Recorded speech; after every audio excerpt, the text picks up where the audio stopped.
The last few weeks, a lot of us have been eager to flesh out some of the commitments that we know are being advanced in Washington, D.C. around the federal stimulus.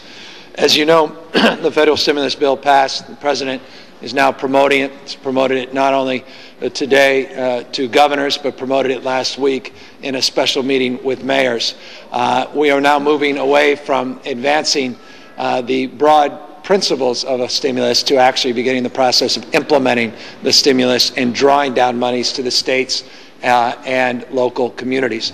One of the areas of concern that I have, and has been shared by people all across this country, is the timely responsibility that exists for all of us to identify projects that are worthy of stimulus support and to make sure that we're front and center to make the case that those dollars should flow into our respective communities, meaning this is being fast-tracked.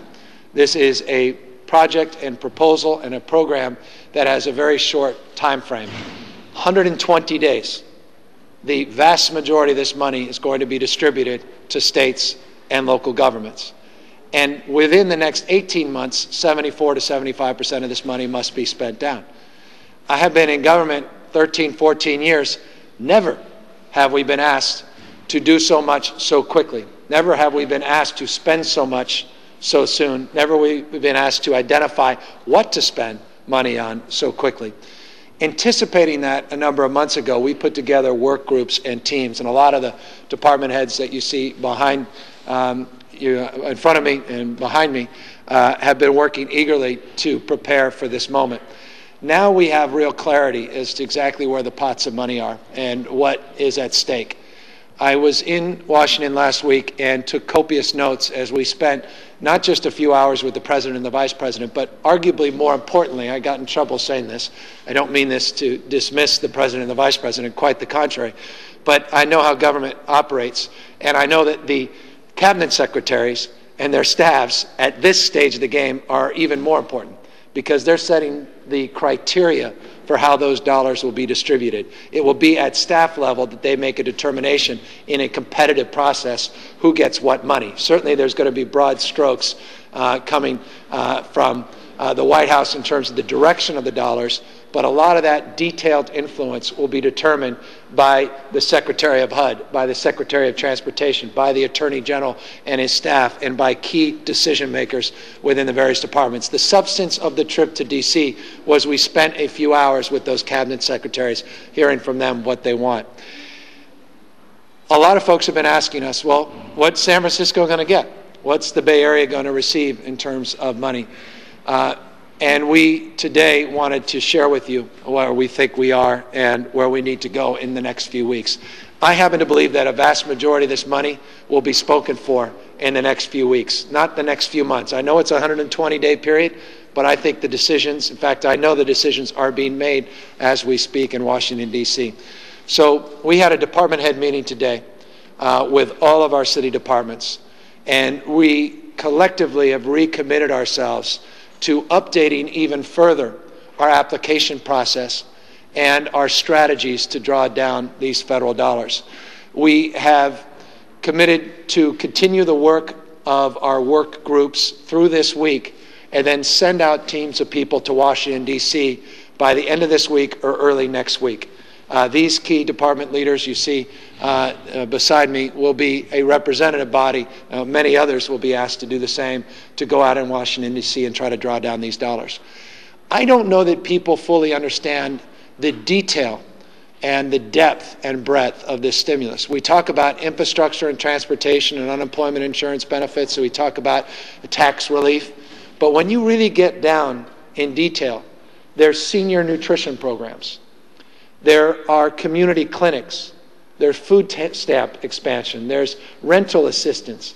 There's utility assistance. There is deposit relief. There is energy efficiency block grants, not just for public housing, but for all kinds of other categorical areas. There are port infrastructure enhancements, airport infrastructure enhancements. They're job training programs not in the traditional sense, but in the very detailed and nuanced sense in terms of job training for conservation corps, job training for weatherization programs, job training in areas of information technology. Speaking of information technology, there's electronic medical records that are being advanced through an initiative of the President that San Francisco, by definition, is uniquely positioned to draw down because we're the only city in the United States doing universal health care, and we already have a process called 1E application, which we promoted with you about a year ago, that already has an IT component connecting our community clinics in the private sector.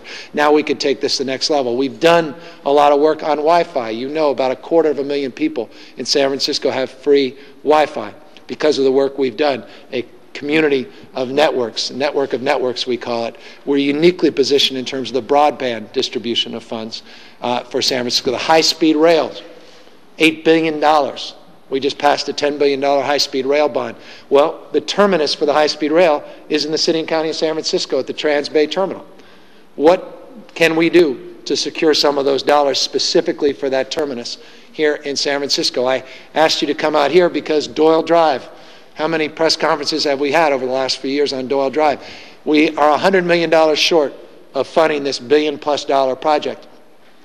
The 5th most seismically unsafe thoroughfare in the United States of America, a rating by the Federal Highway Administration of 2 out of 100. That was a design similar to the design in Minneapolis that collapsed. A bridge in Minneapolis that was actually built many, many years after this structure was built. Well, this stimulus provides us a unique opportunity to draw down that remaining gap in a shovel-ready, a ready-to-go project that has identified not only other funding sources, local and state and regional funding, but also has done the environmental work and has done all the engineering design work in order to move forward. So I wanted to ask you here to update you on that and to go through perhaps some more specific examples of where we hope to be in terms of drawing down these monies. Again, a lot of it's formula. It's just going to happen. But billions and billions of dollars are competitive grants, and the decisions are being made in the next few weeks, not necessarily the next few months as been advertised. We need to be front and center, and that's what we're committed to do, and we think we're uniquely positioned because of so many of the best practices in this state and country emanate out of San Francisco that could be piggybacked and promoted, including in areas of not just city responsibility, but public housing and public schools, and the work that John Martin is doing at our regional airport, and the work that is being done at our port facilities and our redevelopment agencies and the like. So I wanted to ask just a few folks just to come up and give a sense of what they're doing. I know I'm putting you a little bit on the spot here, but I think a good example of some of the work we're doing is in the public housing realm. And Henry and well, maybe both of you guys, Doug, you and Henry, maybe come up and give us a sense of what you're looking to do in areas where you think we can be successful moving forward. Henry, you know, runs our housing authority, and Doug runs the Mayor's Office of Housing. We're going to let Doug start out with the Mayor's Office of Housing package, and then I'll get into the public housing package. So I think there are probably 3 areas on the housing front where we expect to see the stimulus package really deliver for San Francisco. The first, which is related to Hope SF, which, as you know, is the mayor's initiative to revitalize about 2,000 units of severely distressed public housing. The entire way that the federal package around public housing capital has been structured really speaks to exactly what we're trying to do with Hope SF. Henry will get into the details of it, but we think that Hunter's View, which is the first of these projects, is really uniquely situated to really take advantage of these funds. And maybe more importantly, by taking advantage of the federal stimulus funds, we'll be able to access and leverage state Prop 1C dollars, which they've just amended their formulas to sort of give priority to projects that have stimulus money in it. The second area is kind of a more conventional area for San Francisco, which is we're a community that receives housing block grant dollars, and so we'll be using those to advance 10-year plan projects, the mayor's 10-year plan to address chronic homelessness. A project that is most likely to get money out of that will be the Tenderloin YMCA, which is being rebuilt right now and will serve formerly homeless individuals and have a wellness center in it. And then the third area, I think, is, as people know, there's been a lot of attention recently on the foreclosure issue. The city, because we have a relatively low foreclosure rate compared to areas around us, hasn't fared as well on some of those formula funds. But we advocated, along with other cities, that there needed to be a competitive process for foreclosure funds. And I think we are seeing the foreclosure rate rise. It's about 10% right now in the Bayview, which is probably our hardest hit community.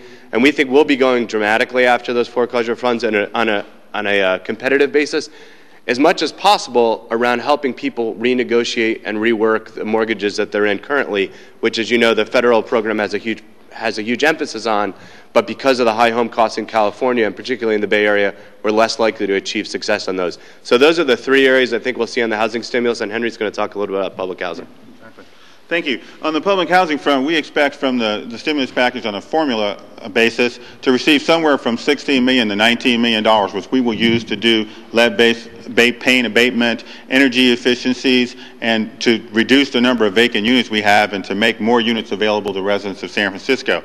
In addition, we're also working on an energy efficiency package, which is approximately $24 million. It's an ESCO package that we hope to have sometime in the immediate future and within the 120 days. The beauty about this stimulus package for San Francisco is it's perfect for us. We're ready to go. When they say shovel ready, we've got the shovel in our hand. If I had it here with me, I'd be ready to scoop up the dirt. But the point of the matter is we're ready to go right now. And that's because of the vision of this mayor. No one knew that the economy would be where it is today, but if we get that money today, we will unequivocally be ready to move within 120 days. Appreciate it. Nat, why don't you just, Muni, everyone talk about what the state just did on some of the STIP dollars and transportation dollars, but what is the federal stimulus? Right. In fact, unfortunately, the state took the action to drop all funding for transit here in the state of California, so that has had a serious impact on our budget. However, the light at the end of the tunnel is clearly the economic stimulus package. We've been working literally for months once there was first discussion of an economic stimulus package. And in terms of shovel ready, we also have a host of projects that have been sitting on the shelf looking for funding and an opportunity to improve the system. More specifically, in terms of the formula-driven money that we will receive out of the economic stimulus package, out of the formula, we're going to receive somewhere between $50 to $60 million. We've already identified the projects that will match up with that funding. They're all related to rehabilitation of the existing infrastructure. We're talking about the beginnings of our rehabilitation on the light rail vehicles, replacement of engines and transmissions on our older buses, and then ultimately, when we look at the competitive portion, and I think that's where there's a great opportunity when we look at the competitive portion of this funding, to look at replacement of all of our diesel buses with electric hybrid buses, to also look at in terms of our project with SFGO, which is our intelligence transportation program, where we look at all of our traffic signaling and replacing all of that with new updated equipment, which will help to improve congestion issues here in the city and speed up Muni. So we have great opportunity before us with the economic stimulus package, and we do have these projects on hand ready to go. So we will go back to our offices, update these projects and programs and make sure that the dollars are trued up and the program and objectives are very clear, and we will be going to D.C. to get our share of the funding and bring it back to San Francisco. So thank you. And Wade Crowfoot, who does the greening work, no one better positioned than Wade to justify his new role because so much of the stimulus is tied not just to jobs, but jobs in the new, more sustainable economy and the greening initiatives that really transcend specific categories. And Wade has been working in a number of areas recently, particularly in electric vehicle infrastructure, that again is part of this stimulus, and we are, I think, uniquely positioned to take advantage of these competitive dollars, not just the formula dollars. So no pressure there. The mayor is absolutely right that there's a tremendous opportunity in Washington, D.C. in the areas of greening and energy and environment. In fact, recent analysis suggests that there is more money being proposed to be spent in the stimulus package for renewable energy and energy efficiency in the next 180 days than was actually spent in two full terms of the Bush administration. So the opportunity is remarkable. I think the mayor is also correct that we are very well positioned to take advantage of these funding opportunities, thanks to the fact that we have dozens of programs in the environmental arena that are on the ground in San Francisco and actually nationally known as best practices. including municipal projects. One of the areas of opportunity that is presenting itself in Washington, D.C. is the opportunity to fund our Civic Center Sustainable Resources District, and the cornerstone of that district, which will be the 525 Golden Gate building, which is the headquarters of the PUC. Thanks to the leadership of the PUC, we are ready to actually break ground in that building and use stimulus monies for that project. In the areas of actually greening non-public buildings or residences and businesses, we are also very well positioned. We have an energy efficiency program on the ground that actually has already, in the last 5 years, saved enough energy for small businesses and multi-tenant, multi-unit residential buildings to actually power 30,000 homes. So the project is moving along, or the program is moving along, but these resources from Washington, D.C. will allow us to scale up our energy efficiency and weatherization work in affordable housing. And particularly, as Director Alvarez said, we're working with the San Francisco Housing Authority to actually break ground on this project that will spend between $25 and $40 million, retrofitting about 3/4 of the Housing Authority units in the city in the areas of heating and energy efficiency, not only benefiting those people who live in those units, but providing hundreds of jobs for Housing Authority residents. In the areas of sort of advanced research, San Francisco is also well positioned. Mayor mentioned electric vehicles. We are preparing a proposal with the region, our regional partners in San Jose and Oakland, for federal funding on a regional infrastructure network for electric vehicles, which will come to market in the next 2 years. We're also looking to use federal funding to advance our ocean power efforts that the mayor has championed, including a proposed wave power project off Ocean Beach. And then lastly, in the areas of biofuel and alternative fuel vehicles, we hope to gain resources from Washington, D.C. to actually advance our efforts, completing our so-called grease cycle, where we actually use restaurant grease and grease from local businesses that has been traditionally a waste and reuse it and turn it into biofuel to power Muni's buses. That's a project that's well underway, but these federal fundings will allow us to scale up these efforts. So as the mayor said, the opportunities are great. It's incumbent upon us to take advantage of them so that we can actually continue our leadership as one of America's greenest cities. I wanted, and we'll just have a couple more and we'll answer any questions you have. But I think important to emphasize the public health dollars that are being drawn down and health IT. We had an RFP that just went out, I think in January, or just went out a few weeks ago around health IT, and now the desire by the president to digitize medical records within 5 years across this country. And Dr. Katz is here. Maybe can update on what we're hoping to see from that stimulus. Good morning, everyone. We think we have a great chance of pulling in some of these federal dollars for health IT. The president had specifically called out the mayor's work around Healthy San Francisco. We're currently the only locality with a universal health care program, currently with over 36,000 persons who were previously uninsured in San Francisco now having full coverage. There are only somewhere between the 60 and 73,000 uninsured people, so we have about half already covered. Now you put together the IT, and here's an amazing opportunity to link not only all of the public health centers, but all of the community federally qualified health centers that we've been working with, NEMS and Mission Neighborhood Health Center.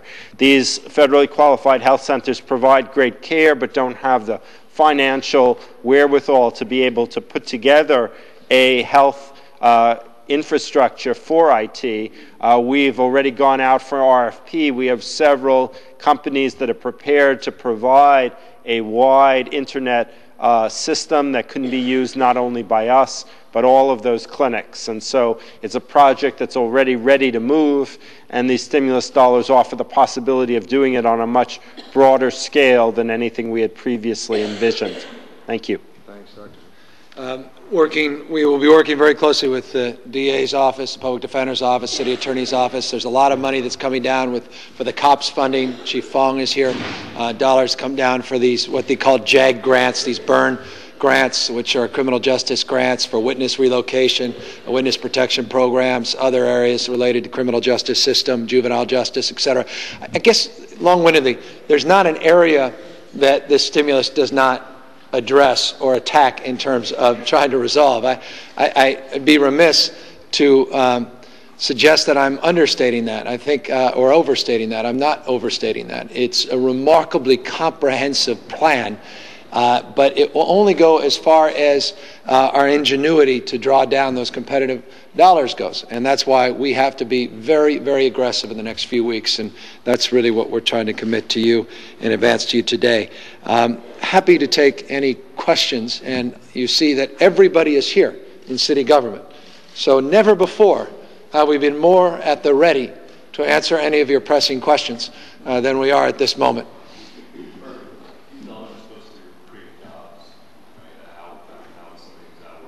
Every single application for dollars, we will attach specific number of jobs and specific outcomes that include how quickly we can spend the money within the prescribed framework that the Obama administration is advancing. So that is being assessed in terms of the specific weatherization program, the specific program that we advance on IT or infrastructure improvements and the like. For example, you can argue there are a lot of lousy formulas.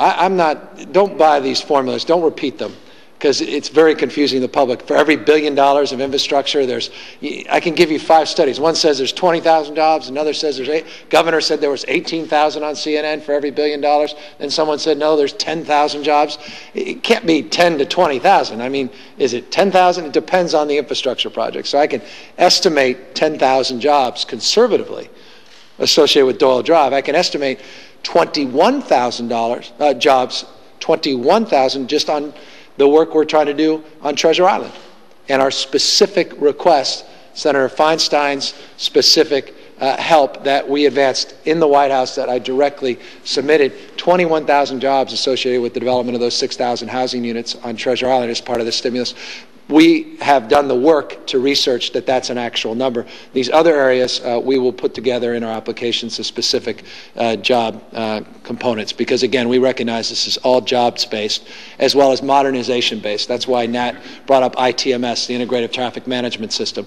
It's why we're focusing on smart grids and transmission and ubiquitous Wi-Fi and ubiquitous infrastructure for electric vehicles. The whole idea of modernizing the economy, making it a true 21st century economy, greening our economy, and focusing on job retention as well as job growth, and the retention on the COPS funding.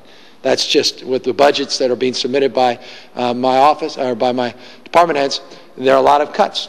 A lot of the stimulus can offset those cuts to jobs. Those are not net new jobs, but that obviously has a stimulative effect because we actually don't eliminate those jobs. So this couldn't happen at a better time, since I have to submit a balanced budget by June 1st, and all of this will be determined before June 1st. The President said he's going to release $15 billion tomorrow from the stimulus plan for Medicaid relief. Huge. In-home support services have dramatic cuts in the governor's budget, but they're contingent upon stimulus backfilling some of those cuts, particularly on the Medicaid side, which in California is well known as Medi-Cal. This is perhaps the biggest relief that will happen directly to counties like San Francisco, or rather in this case indirectly. It goes to the state, and then it indirectly offsets those cuts that are county cuts, and we're a city and a county, and will have a major impact on our ability to balance our budget this year, not just the state's ability to balance its budget. Can you talk to us a little bit about where the money's going to go? On the Medi-Cal side, Mitch, no one better. Yeah. The stimulus package increases the reimbursement that the federal government pays for Medicaid expenses, and it will forestall a lot of the cuts that would otherwise have had to occur in the health department as well as the Department of Human Services by increasing the amount of money that the local government receives. And we're projecting that could have an impact as significant as $40 million locally. So that's $8 billion for the state. Yeah, who's going to benefit from this? If you can talk to me a little bit about the people that are going to be receiving these funds. Let's put a human face on that. In order to, health department's city's largest department, with the city facing an unprecedented deficit, we need to do our part, which is about $100 million. We estimate that we're going to get of the $40 million that the mayor spoke of, $30 million, which means we'll be able to put that toward hitting our $100 million target, thus helping the city and preventing cuts that would otherwise have to occur to our community mental health services, our community substance abuse services, primary care, and our hospitals. So it really preserves the safety net for people who need our services. And we believe with the fiscal crisis, there will be more such people in the next few months. And one of the things we pride ourselves on is our expansion of in-home support services, which is our expansion to allow seniors to live in dignity and live in place and to get support from individuals that are there to take care of their needs, be it as simple as filling out applications and forms to get a prescription, going out and getting that prescription, providing for their groceries, or bathing individuals and the like. And these are the folks that are most directly impacted by the work that is done at the HSA and Trent Rohr's office. Thank you, Mr. Mayor. The Medicaid participation rate that you spoke of will bring about $8 million to support in-home supportive services wages. There's even actually a ripple effect. In the state budget that passed last week, there's a $10 billion trigger that if the state receives $10 billion in federal stimulus money, then the state will continue to participate in paying the wage up to what San Francisco currently pays. If that trigger is not hit, there's another $22 million hit potentially to the city. It looks like this FMAP increase, the Medicaid increase, will allow the state to hit that trigger, and therefore we won't suffer a double hit with IHSS. So $8 million, again, similar to Dr. Katz, to maintain vital safety net programs, including not only IHSS, but adult protective services, our senior meal programs, and the like, to keep our vulnerable seniors, a population that's growing, healthy and well and in their homes. The other piece that doesn't get talked about as part of that Medicaid participation is towards foster care rates. It's a 7% increase towards supporting our foster care rates. We have about 1,500 kids in foster care in San Francisco. This money will allow us to continue to recruit local foster parents, continue to place kids closer to their homes and closer to their biological parents. But your point is well taken. It underscores the urgency because the money is already flowing.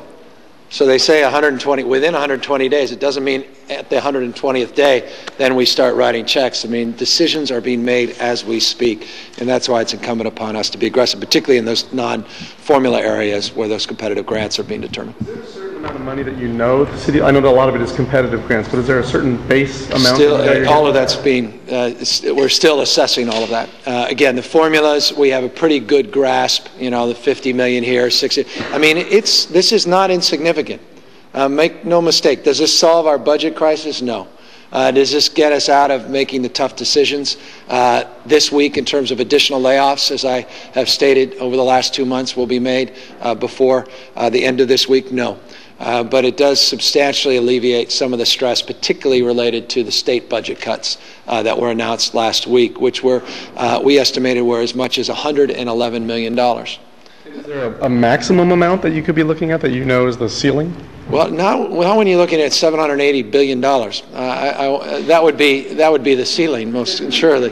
But no, my job as an advocate, as a mayor of this county and city, is to do as well or better than any mayor in any city in the country in drawing down dollars, particularly on the competitive side. I will be most disappointed if this city does not get a lion's share in terms of per capita share on the competitive dollars, because again, we have just been so uniquely positioned in the context of leading and cutting edge new ideas that are all part of this competitive grant process.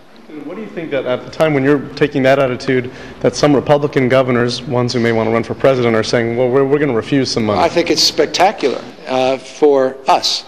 I think it's tragic for the people they claim to represent. Because they want to advance a political statement, real people are going to get hurt in their states. Real people won't have unemployment insurance benefits.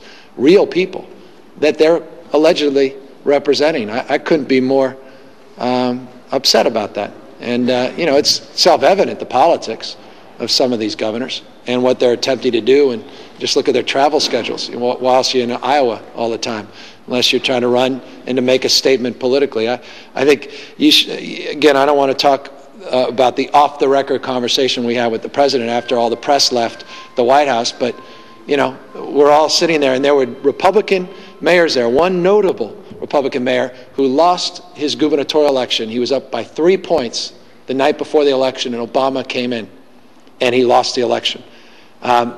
He's a wonderful person. I disagree with him on almost every issue. He killed our plastic bags efforts at the U.S. Conference of Mayors, our water bottle efforts at the U.S. Conference of Mayors. He was literally responsible for killing our marriage equality resolution at the U.S. Conference of Mayors. Thank you. You said it, I didn't. But he's a wonderful guy. And he was front and center in this and agreeing with the principles behind the stimulus, even with someone that he feels is directly responsible for his failure to become governor, because he understands his responsibility to his constituency. And so I applaud Governor Schwarzenegger for recognizing that and not playing politics and doing the right thing, because if he did, we wouldn't be talking about relief for foster care families. We wouldn't be talking about relief for people getting supportive services at home with IHSS, and we wouldn't be doing our job.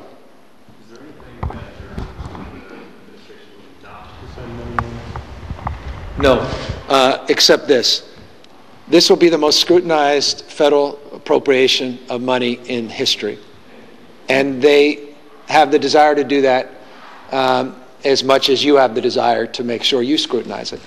I think the biggest mistake we can make is to make a mistake in terms of the distribution of these funds and fall short of our commitments and pledges and promises. This needs to be accountable, and we need to be accountable, and this needs to be a transparent process. And so I don't think it's just putting it on recovery.gov. I think we have a responsibility locally to be transparent in terms of how we use these dollars, and we intend to be accountable and to be transparent even on a local level. And I think that's the message that I heard loudly and clearly from the president and the vice president, is if we don't do that, we're at peril of putting this entire process at risk, in not just this process and distribution of funds over the next 2 years, but subsequent efforts to create a relief for foreclosure, relief associated with the TARP distribution of money and the like. Remember, there were just 3 Republicans that made this happen ultimately. That's a very tenuous situation if indeed there are Frisbee parks being developed, that no jobs are being created, or other things that have been identified as by some measures as wasteful spending and not substantive spending. Mayor, you asked for pretty hefty cuts from the departments to be turned in last week. Is a lot of this going towards restoring some of those cuts, or are they directly related to? I think some will, but a lot won't. A lot will be for new things that candidly we never could have imagined doing, that now we'll be in a position to do. A lot of it will be infrastructure based. That may have been delayed, but now you'll actually see boots on the ground and you'll see shovels in the dirt at a sooner timeline. But you're going to see, we think, more support for homeless services, for foster care services, for our seniors and for our children. And that will create some relief to the budget cuts that we may otherwise experience, just as the Medicaid cuts that the state is advancing through Medi-Cal will be relieved because of the stimulus. We will see a similar type of relief locally. So it will help us, and it's something we need to communicate very effectively to our CBOs and others, that there may be other ways of funding some of these programs in the future. Is this the priority now and not the immediate kind of the city budget, but the priority is going after this money? The remarkable thing is it was one of the greatest words in the English dictionary. It's 3 letters, A-N-D, the genius of and, the ability to do that and to do something else. So we're doing both and. It's not either or. We will be advancing our efforts on the stimulus and be balancing our budget in a forthright and judicious way and making decisions, as I said, on the prescribed timelines that I've communicated to you, including the layoffs later this week, the layoffs that were delayed that will go into effect next April. There was an erroneous report in one of the columns in one of the papers today about the number of people who were laid off on Friday. It was substantially lower number than those that were reported today's paper, but the number will be substantially higher in April. We did not make all of those layoffs effective February 20th. A lot of them were delayed until April. About 111, but they're still bumping around. That was the count as Friday, but it will change this week. And then, as I say, I'm going to announce subsequent layoffs later this week. There were originally 712 layoff notifications that went out, and then you go through this bumping process and people can fill vacant positions that weren't eliminated. And some of that was delayed till April. So again, the numbers are still a work in progress, but it was not the 200 plus that someone had reported.